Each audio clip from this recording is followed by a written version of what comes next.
আমরা আসলে বর্তমান সময়ে দেখছি যে শিশুদের চোখের সমস্যা কিন্তু বেড়েই চলেছে। সেক্ষেত্রে আসলে শিশুদের পাওয়ারজনিত সমস্যা চোখের, সেটি আসলে কেন হয়? ধন্যবাদ।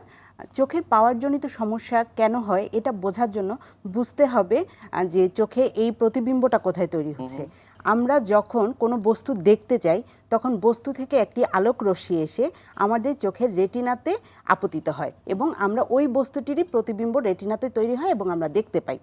যখন ওই প্রতিবিম্বটি রেটিনাতে তৈরি না হয়ে রেটিনার সামনে অথবা রেটিনার পিছনে তৈরি হয় তখনই তৈরি হয় রিফ্র্যাক্টিভ এরার অথবা দৃষ্টি ত্রুটি অথবা দৃষ্টিজনিত বা চোখের পাওয়ারজনিত সমস্যা, যেটাকে আমরা সাধারণ ভাষায় বলে থাকি। চলুন আমরা ছবির মাধ্যমে একটু বুঝিয়ে নিশ্চয়ই। দিই। দেখুন, উপরে ডান পাশের ছবিতে আলোক রশ্মি এসে একটি প্রতিবিম্ব তৈরি হয়েছে রেটিনাতে। হুম।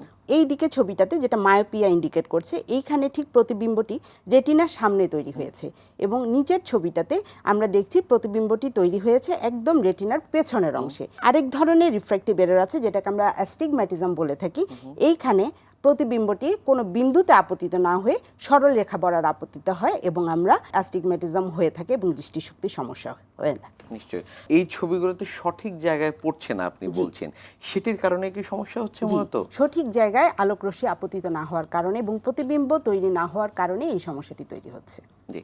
আমরা আসলে দেখলাম সেক্ষেত্রে আসলে কারা, কারা এই সমস্যার ঝুঁকিতে রয়েছে বেশি? বর্তমান সময়ে শিশুরা আগের দিনের চাইতে বা আগে আমরা যেমন দেখতে পেতাম তার চাইতে এখন অনেক বেশি আক্রান্ত হচ্ছে, হুম, এই চোখের পাওয়ারজনিত সমস্যায় ভুগছে। হুম।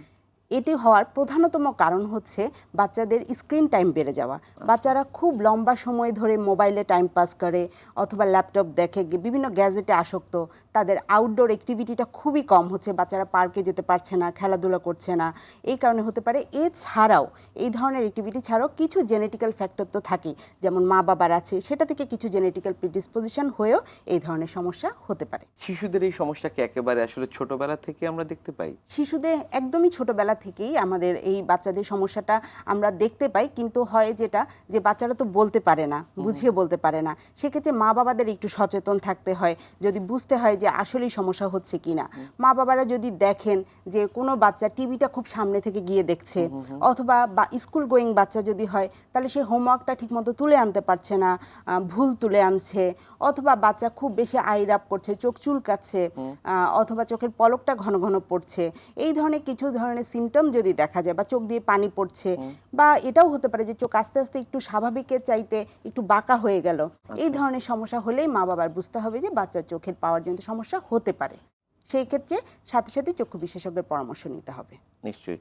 শিশুদের চোখের যে পাওয়ারজনিত সমস্যা সেগুলোর লক্ষণগুলো নিয়ে আপনি জি, বলছিলেন। কিন্তু শিশুদের চোখের পাওয়ার যে হয়েছে সেটি নির্ণয়ের আসলে কোনো পদ্ধতি রয়েছে কিনা এবং সেই পদ্ধতিগুলো কি, কি? ধন্যবাদ। খুবই সুন্দর প্রশ্ন। যখনই কোনো মা বাবার সন্দেহ হবে যে তার বাচ্চা এই ধরনের সমস্যায় ভুগতে পারে, সাথে সাথেই যখন চক্ষু বিশেষজ্ঞের কাছে আসেন, আমরা সাধারণত বড়দের যেভাবে শুধু ভিশনটা চেক করেই চশমা দিয়ে দিই, ছোট বাচ্চাদের ক্ষেত্রে আসলে আমরা সেভাবে দিতে পারি না। হুম, হুম, সেই সব ক্ষেত্রে আমরা প্রথমে বাচ্চার ভিশনটা চেক করি। যদি স্কুল গোয়িং বাচ্চা হয়, বাচ্চা এবিসিডি পড়তে পারে, তাহলে আমরা স্নেলেন ভিশন চার্ট দিয়ে চেক হুম। করি।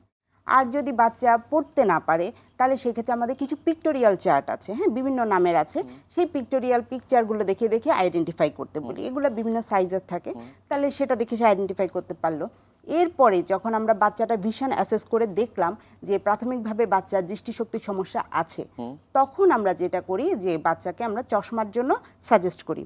তো বাচ্চাদের চশমাটা বড়দের চশমার মতো দেওয়া যায় না, যেহেতু বাচ্চা ছোট, সে কোঅপারেট করে না, তাকে আমি চশমা পাওয়ার দিয়ে চেক করে করে দিলে সে বুঝতে পারবে না বা ভুলও বলতে পারে। সেই সব ক্ষেত্রে আমরা ছোট বাচ্চাদের আমরা একটি ড্রপ দিই। ড্রপটা দিয়ে আমরা বাচ্চাকে 3 দিন দিয়ে চতুর্থ দিন নিয়ে আসতে বলি। একদম ছোট বাচ্চা হলে আমরা অয়েনমেন্টও সাজেস্ট করি। আচ্ছা। অথবা যদি খুব বেশি সময় সাপেক্ষ বা বাচ্চার মা সময় দিতে পারবে না, বারে বারে আসতে পারবে না, সেসব ক্ষেত্রে আমরা ড্রপ দিয়ে 3বার ড্রপ দিয়ে বসিয়ে আমরা চোখের মণি বড় করে তারপরে আমরা বাচ্চার চোখের পাওয়ার পরীক্ষা করি। এই পদ্ধতিকে বলা হয়ে থাকে সাইক্লোপ্লেজিক রিফ্র্যাকশন, যেটা ড্রপ দিয়ে মণি বড় করে আমরা রেটিনোস্কোপের সাহায্যে পাওয়ারটা নির্ণয় করি এবং চশমা দিয়ে থাকি।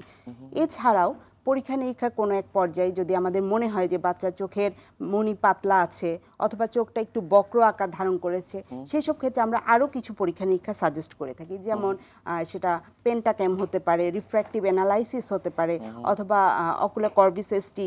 এই সব পরীক্ষা নিরীক্ষার মাধ্যমে আমরা ফাইনাল একটি, যদিও সব বাচ্চাদের আমরা এই ধরনের পরীক্ষা দিই না, যাদের আমাদের সন্দেহ হয় যে অন্য কোনো সমস্যার সাথে থাকতে পারে তাদেরকে আমরা এই ধরনের পরীক্ষাগুলো আওতায় নিয়ে আসি।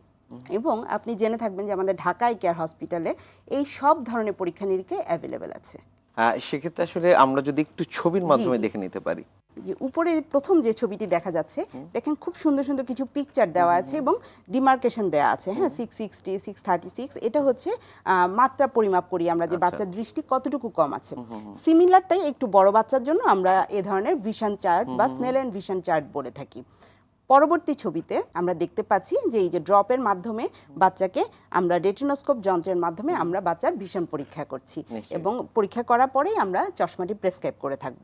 এবং এর পরবর্তী ছবিতে দেখা যাচ্ছে, প্রথম ছবিটি রিফ্র্যাক্টিভ অ্যানালাইসিস, তারপরে ছবিটি পেন্টাক্যাম, এবং ফাইনালি হচ্ছে একদম লেটেস্ট টেকনোলজি অকুলার কর্বিসেসটি, যেটা বলছিলাম যেগুলো আমাদের ঢাকা আই কেয়ার হসপিটালে সব অ্যাভেলেবেল আছে। জি, ধন্যবাদ আপনাকে।